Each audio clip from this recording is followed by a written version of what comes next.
Let's take a look at our favorite early round draft targets next on Fantasy Baseball's Day in 5.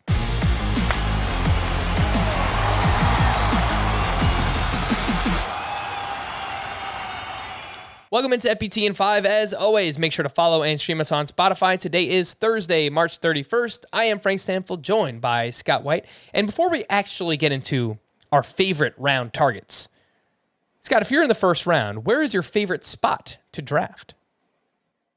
So a lot of people would say fourth because after the Fernando Tatis injury, there's a clear top four of Trey Turner, Vladimir Guerrero, Jose Ramirez, and Juan Soto in some order.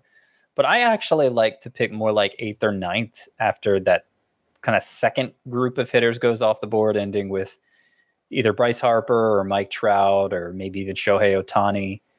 But the main reason I like to do that is because I like what's available in round 2 more. And I especially like that it means I'm probably getting Salvador Perez in round 3 because I can't justify taking Salvador Perez early in round 3, but late in round 3. Yeah, I can do that. And that's the player I want most of all. All right. I think we already have third round figured out by the time we get there. Let's start off with the second round then. Picks 13 through 24. Scott, who's your favorite player to target in round 2? It's Rafael Devers. And I feel like that's kind of cheating because I've moved him into my first round. If you look at my own rankings, I've moved him ahead of Kyle Tucker and Freddie Freeman. I just think it's so important to get a trustworthy and especially in his case, high-end third baseman, because that's the position where you're most likely to have to reach. And it's a little bit of a reach to take Rafael Devers at the end of round 1, but it's less of a reach than what you're going to have to do if you miss out on him for Anthony Rendon or Matt Chapman or even like an Austin Riley.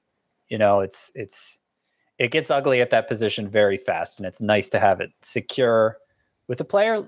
Look, Rafael Devers was great last year, but Statcast says he underachieves, so there may even be more upside there.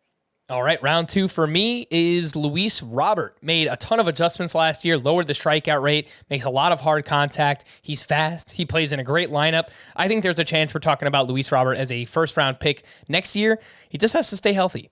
So I'm very excited about Luis Robert this season. Scott, in the third round, you already mentioned Salvador Perez, the player you like to draft most. Why is that? It's the biggest advantage you can get at any position. He is such a distant first at catcher, regardless of if it's head-to-head points or if it's roto. Basically any format, regardless of what my team looks like at that point. If he's there, I used to say round 4, but now it's if he's there in the back end of round 3, I'm taking him because I think he adds that much to your lineup. I'm not expecting him to have another record-setting season like last year, lead the majors in RBI again. Okay, maybe he won't quite do that, but he was a distant first among catchers in 2020 as well. We just all wrote it off because it was 2020. Third round for me, Sandy Alcantara is someone who I love targeting, starting pitcher for the Miami Marlins. One of 4 starting pitchers to go at least 200 innings last season.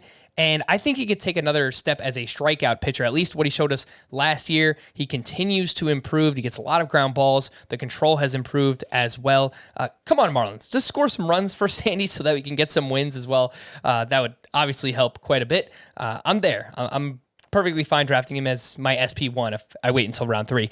Round 4, Scott, these are our picks 37 through 48. Who do you find yourself drafting most? Well, most often I draft a starting pitcher because so many of my drafts begin hitter.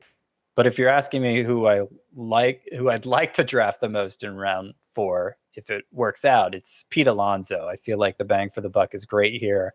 A likely 40 homer batter, at least high 30s. And power is the main thing I don't want to sell short this year in those category leagues where obviously you're counting the number of home runs, the number of RBI a player delivers. I think Pete Alonso and Matt Olson, they're virtually interchangeable. And so for Pete Alonso to go over a round later on average, I like that value. Yeah, it's about 20 picks later. So I think it's a great value. 2 rounds. Getting Alonso versus Matt Olson. They are very similar players. Fourth round for me, someone that I've really began warming up to here is Lucas Giolito. So whether or not I get Sandy Alcantara or not, I wouldn't mind Giolito as my SP1. If I wanted to take Sandy and Giolito, I don't mind doing that. If you start hitter, you can get those two pitchers in rounds 3 and rounds 4. Since the start of 2019, Giolito's ranks among qualified starting pitchers: 10th in ERA, 6th in WHIP, 4th in swinging strike rate. I don't know that he needs to take another step forward. He's already really good. I think his next step is just staying on the field longer, and maybe he can get to 200 innings. I think that would be the step for Giolito to really become that ace for fantasy baseball purposes. Round 5, Scott, pick 49 through 60. Who you got here? Another hitter. So at some point, you're going to have to go against my wishes here and take a pitcher, I feel like. But George Springer, love the value of him here. He basically played half a season last year, 78 games. That's almost exactly half a season. So if you just double his numbers, you get 44 home runs. You get close to 120 runs scored, 100 RBI, like stud numbers. And, he's because he's missed some time with injuries. I don't think people fully appreciate the breakthrough as a power hitter. I think between him and Aaron Judge, it's pretty close. Who'll finish with the better numbers, honestly. Yeah, look, if Springer stays healthy, I think he can give us something similar to what Marcus Semien just did last season. Round 5 for me is Francisco Lindor. And if you want to learn why, well, then you can listen to the Fantasy Baseball Today podcast on Spotify, Apple Podcasts, Stitcher, your smart speakers, or anywhere else podcasts are found. And thanks for listening to Fantasy Baseball Today in 5. We'll be back again tomorrow morning. Bye-bye.